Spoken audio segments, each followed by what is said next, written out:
Mark, back away from the Facebook. I don't want to have to do this to you. You haven't got the nerve.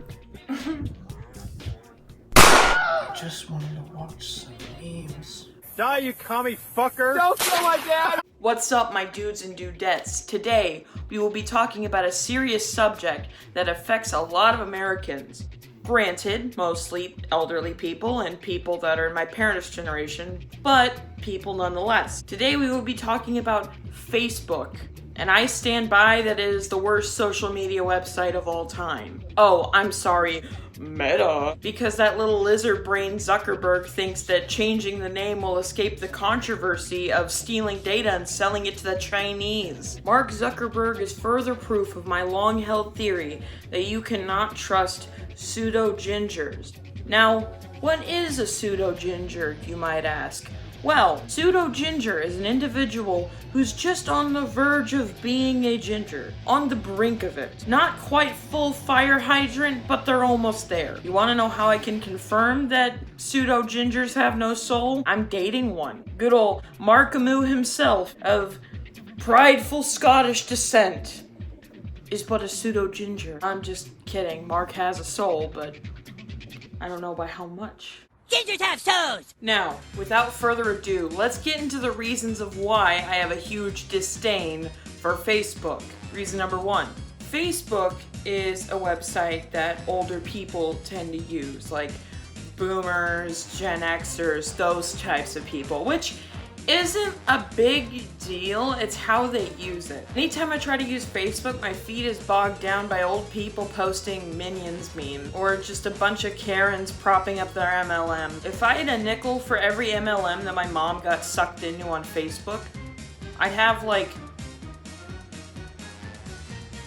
5 nickels. That's not a lot, but just the fact that it's happened that many times is a little concerning. And then there's the fearmongers on Facebook. The people who are like, your kids are gonna get sucked into drugs. The world is evil. Everything's out to get you. Ah! There's people on there, they just want to fearmonger parents, and then parents are like, now I know you wouldn't do this, but don't do this because it's drugs and they're out to get you. And the scary men are gonna rape you in the streets. And there's a guy that's been hiding out on your college campus asking you if you want to play the hokey pokey. Don't play the hokey pokey because instead of spinning you around, he's gonna spin you right into his white van. My second favorite types of old people that use Facebook are the people who don't even know how the internet works. Linda, how do I delete this post? I just shit myself. Oh my god. I need my glasses. Shit, where are my glasses? I don't have them on me.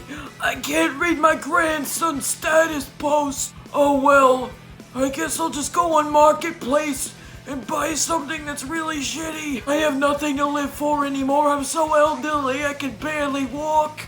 Is this thing even on? How do I work this damn thing? It makes no sense to me. How do I even know what a JPEG is? Do I look like I know what a JPEG is? I just want a picture of a goddamn hot dog. Another thing I hate about Facebook is how everything is overly politicized. You could be posting a picture of your golden retriever, and some jackass in the comments would say, that dog looks like a Trump supporter. Fuck that dog. Lady, it's a goddamn dog. It eats its own shit. It sniffs its ass. It rummages through your lingerie because it thinks it looks like a nice tasty snack. It's a dog. It's a fucking dog, lady. I've actually seen that happen before. It's like, look, I'm trying to post a wholesome picture of a goddamn animal and you're making this about Trump versus Biden.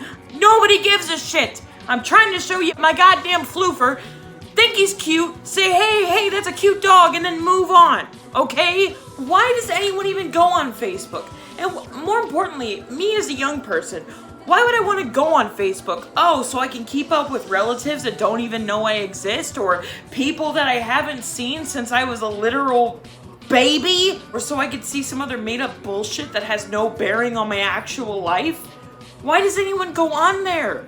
It just seems like it's nothing but drama, useless bullcrap, and a bunch of people you don't care about. So why is anyone on there? It's also kind of interesting seeing the dichotomy between what both sides of my family post. You see, the simple aside posts like, I had a heart attack today, or so-and-so did really good in sports today. They did a great job at their football game. They did a really great job at softball. But my mom's side of the family, it's like, we're getting a divorce. I subscribed to another MLM. I got married to yet another guy. Like the 5th one in like 6 years. And then when it ends, you're like, no, I can't believe that ended. It seems like this 6th time, you guys were perfect together. Who would have thought you would have broken up? I can't believe it. And again, I'm kind of a static observer of this sort of shenanigans because on my mom's side of the family, there's so many people that are just way older than me. I don't even know any of them. I'm just not really close to anyone on that side, to be honest, but it's so funny because it's like they get divorced and act like it's this big thing that's never happened before, but a lot of people on that side of the family are like double, triple, quadruple divorcees. It's not unheard of. Now, if somebody gets divorced on a Syphilis side, that's pretty big news because it doesn't happen often, hardly at all. That's big family news. But Hartwell side, no, that's pretty damn common. That's pretty common. In fact, my pop-op had an aunt that got married 8 times.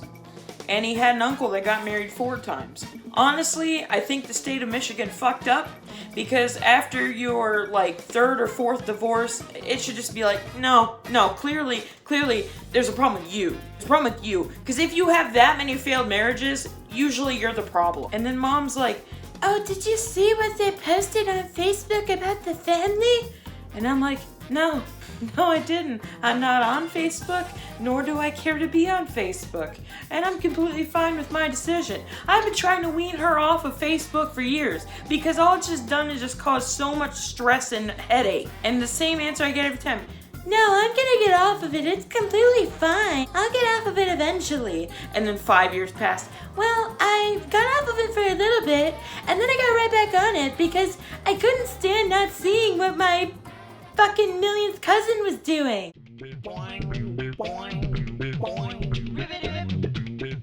Mark, how are you alive? I thought I put one in you. Yeah, not in the fun way. But I thought I killed you. And you're still using Facebook. Why are you doing that? Well, as it turns out, in your twisted little cinematic universe, murder is just an inconvenience. If I can't kill sense into you, can you please just agree to stop using Facebook? It's not good for you. Zuckerberg's gonna steal your information. Communist China's gonna get all up in your booty hole. I don't want that for you. You don't want that for you. Come on.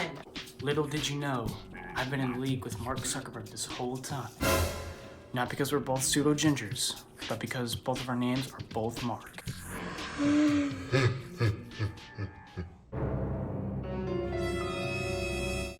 Once again, I want to give a quick thanks to Mark for being in this video and for being such a willing participant.